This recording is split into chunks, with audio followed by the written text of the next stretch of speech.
Hi ಸ್ನೇಹಿತರೆ, ನೋಡಿ ಸರ್ಕಾರದಿಂದ ಗೃಹಲಕ್ಷ್ಮಿ ಯೋಜನೆಯ ಪ್ರತಿಯೊಂದು ಫಲಾನುಭವಿಗಳಿಗೆ ಒಟ್ಟು 6,000 ಹಣನ ಜಮಾ ಮಾಡ್ತಾ ಇದ್ದು, ಪ್ರತಿಯೊಂದು ಫಲಾನುಭವಿಗಳ ಬ್ಯಾಂಕ್ ಖಾತೆಗೆ ಇಂದು ಬುಧವಾರ ಮೇ 14ರಿಂದ ಕರ್ನಾಟಕದ 29 ಜಿಲ್ಲೆಗಳ ಪ್ರತಿಯೊಂದು ಫಲಾನುಭವಿಗಳಿಗೆ ಈ 6,000 ಹಣನ ಸರ್ಕಾರ ಬಿಡುಗಡೆ ಮಾಡ್ತಾ ಇದೆ. ಅದೇ ರೀತಿ ಕಾಂಗ್ರೆಸ್ನ ಸಚಿವರೊಬ್ಬರು ಪ್ರತಿಯೊಂದು ಫಲಾನುಭವಿಗಳಿಗೆ ಭರ್ಜರಿ ಗುಡ್ಡಿಸ್ನ ಕೊಟ್ಟಿದ್ದು, ಗೃಹಲಕ್ಷ್ಮಿ ಯೋಜನೆಯ 2,000 ಹಣನ 4,000 ಹಣಕ್ಕೆ ಏರಿಕೆ ಮಾಡ್ತಾ ಇದ್ದೀವಿ ಅಂತ ಪ್ರತಿಯೊಂದು ಫಲಾನುಭವಿಗಳಿಗೆ ಒಂದು ಮುಖ್ಯವಾದ ಮಾಹಿತಿನ ಕೊಟ್ಟಿದ್ದಾರೆ.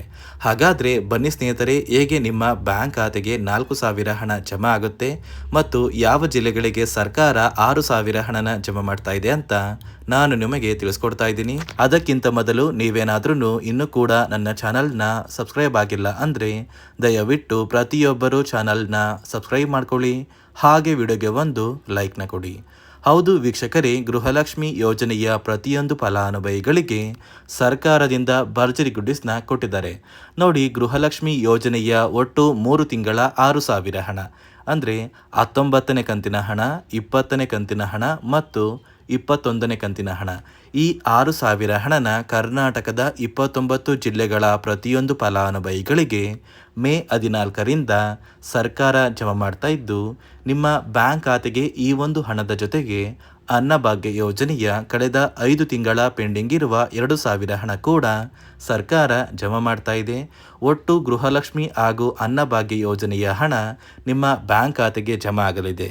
ಅದೇ ರೀತಿ ಸರ್ಕಾರದಿಂದ ಮತ್ತೊಂದು ಮುಖ್ಯವಾದ ಮಾಹಿತಿನ ಕೊಟ್ಟಿದ್ದು, ಗೃಹಲಕ್ಷ್ಮಿ ಯೋಜನೆಯ 2,000 ಹಣನ 4,000 ಹಣಕ್ಕೆ ಏರಿಕೆ ಮಾಡ್ತಾ ಇದ್ದೀವಿ ಅಂತ ಕಾಂಗ್ರೆಸ್ನ ಸಚಿವರೊಬ್ಬರು ಪ್ರತಿಯೊಂದು ಫಲಾನುಭವಿಗಳಿಗೆ ಒಂದು ಮುಖ್ಯವಾದ ಮಾಹಿತಿನ ಕೊಟ್ಟಿದ್ದಾರೆ. ಹಾಗಾದ್ರೆ ನೀವು ಕೇಳಬಹುದು ಸ್ನೇಹಿತರೆ, ನಮ್ಮ ಬ್ಯಾಂಕ್ ಖಾತೆಗೆ ಹೇಗೆ ಸರ್ಕಾರ 4,000 ಹಣನ ಜಮಾ ಮಾಡುತ್ತೆ ಅಂತ.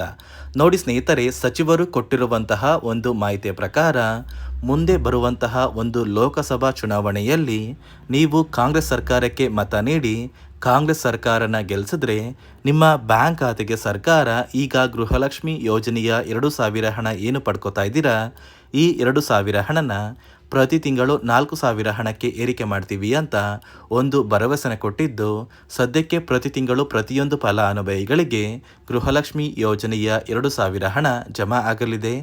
ಅದೇ ರೀತಿ ನೋಡಿ ಸ್ನೇಹಿತರೆ, ಈ ಬಾರಿ ಸರ್ಕಾರ ಜಮಾ ಮಾಡ್ತಾ ಇರುವಂತಹ ಗೃಹಲಕ್ಷ್ಮಿ ಯೋಜನೆಯ 3 ತಿಂಗಳ 6,000 ಹಣ ಏನಿದೆ, ಈ ಒಂದು 6,000 ಹಣಕ್ಕೆ 5 ಹೊಸ ನಿಯಮಗಳನ್ನ ಕೂಡ ಜಾರಿಗೆ ತಂದಿದ್ದು, ಈ 5 ನಿಯಮಗಳ ಆಧಾರದ ಮೇಲೆ ಪ್ರತಿಯೊಂದು ಫಲಾನುಭವಿಗಳ ಒಂದು ದಾಖಲಾತಿಗಳನ್ನ ಸರ್ಕಾರ ಮರುಪರಿಶೀಲನೆ ಮಾಡಿ ಆ ಒಂದು ನಿಯಮಗಳ ಆಧಾರದ ಮೇಲೆ ಹಣ ಜಮಾ ಆಗಲಿದೆ. ಹಾಗಾದರೆ ಬನ್ನಿ ಸ್ನೇಹಿತರೆ, ಸರ್ಕಾರ ಜಾರಿಗೆ ತಂದಿರುವ ಆ 5 ಹೊಸ ನಿಯಮಗಳು ಏನು ಅಂತ ಕೂಡ ನಾನು ನಿಮಗೆ ತಿಳಿಸ್ಕೊಡ್ತಾ ಇದ್ದೀನಿ.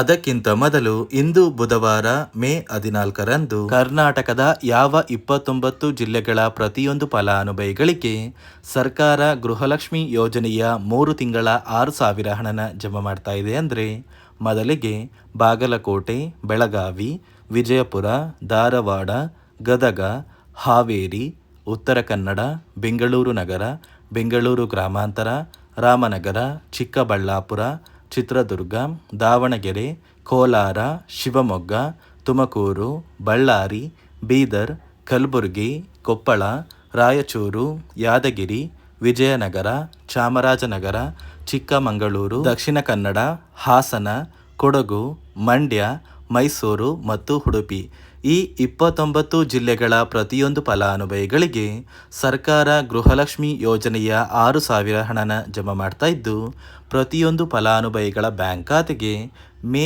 20ರಲ್ಲಿ ಈ 6,000 ಹಣನ ನಾವು ಜಮಾ ಮಾಡ್ತೀವಿ ಅಂತ ಸರ್ಕಾರ ಪ್ರತಿಯೊಂದು ಫಲಾನುಭವಿಗಳಿಗೆ ಒಂದು ಮುಖ್ಯವಾದ ಮಾಹಿತಿನ ಕೊಟ್ಟಿದೆ. ನೋಡಿ ಸ್ನೇಹಿತರೆ, ಈ ಬಾರಿ ಸುಮಾರು 1 ಲಕ್ಷಕ್ಕಿಂತ ಅಧಿಕ ಫಲಾನುಭವಿಗಳ ಬ್ಯಾಂಕ್ ಖಾತೆಗೆ ಸರ್ಕಾರ ಗೃಹಲಕ್ಷ್ಮಿ ಯೋಜನೆಯ ಹಣನ ಜಮಾ ಮಾಡ್ತಾ ಇಲ್ಲ. ಕಾರಣ ಏನು ಅಂದರೆ, ನಿಮ್ಮ ಬ್ಯಾಂಕ್ ಖಾತೆಗೆ ಡೆಬಿಟ್ ಮೂಲಕ ಹಣ ಜಮಾ ಮಾಡುವಂತಹ ಸಂದರ್ಭದಲ್ಲಿ ಸರ್ಕಾರ ಸಾಕಷ್ಟು ಫಲಾನುಭವಿಗಳ ಒಂದು ಬ್ಯಾಂಕ್ ಖಾತೆಗೆ ಹಣ ಜಮಾ ಮಾಡೋದನ್ನು ಕ್ಯಾನ್ಸಲ್ ಮಾಡಿದೆ.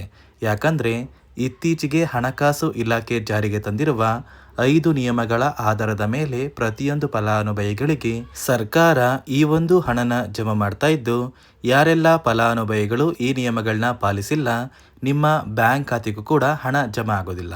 ಹಾಗಾದರೆ ಬನ್ನಿ ಸ್ನೇಹಿತರೆ, ಸರ್ಕಾರ ಜಾರಿಗೆ ತಂದಿರುವ ಆ 5 ಹೊಸ ನಿಯಮಗಳು ಏನು ಅಂತ ನಾನು ನಿಮಗೆ ತಿಳಿಸ್ಕೊಡ್ತಾ ಇದ್ದೀನಿ.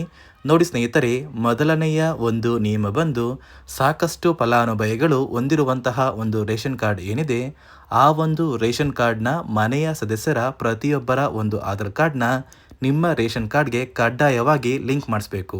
ಅಂದರೆ ಈ ಒಂದು ಲಿಂಕ್ ಮಾಡಿಸುವಂತಹ ಒಂದು ಪ್ರೊಸೀಜರ್ಗೆ ಸರ್ಕಾರ KYC ಅಂತ ಕರೀತಾರೆ. ನಿಮ್ಮ ರೇಷನ್ ಕಾರ್ಡ್ಗೆ ಇನ್ನೂ ಸಹ KYC ಆಗಿಲ್ಲ ಅಂದರೆ ನಿಮ್ಮ ಬ್ಯಾಂಕ್ ಖಾತೆಗೆ ಸರ್ಕಾರ ಮುಂದಿನ ದಿನಗಳಲ್ಲಿ ಗೃಹಲಕ್ಷ್ಮಿ ಯೋಜನೆಯ ಹಣನ ಕ್ಯಾನ್ಸಲ್ ಮಾಡುತ್ತೆ.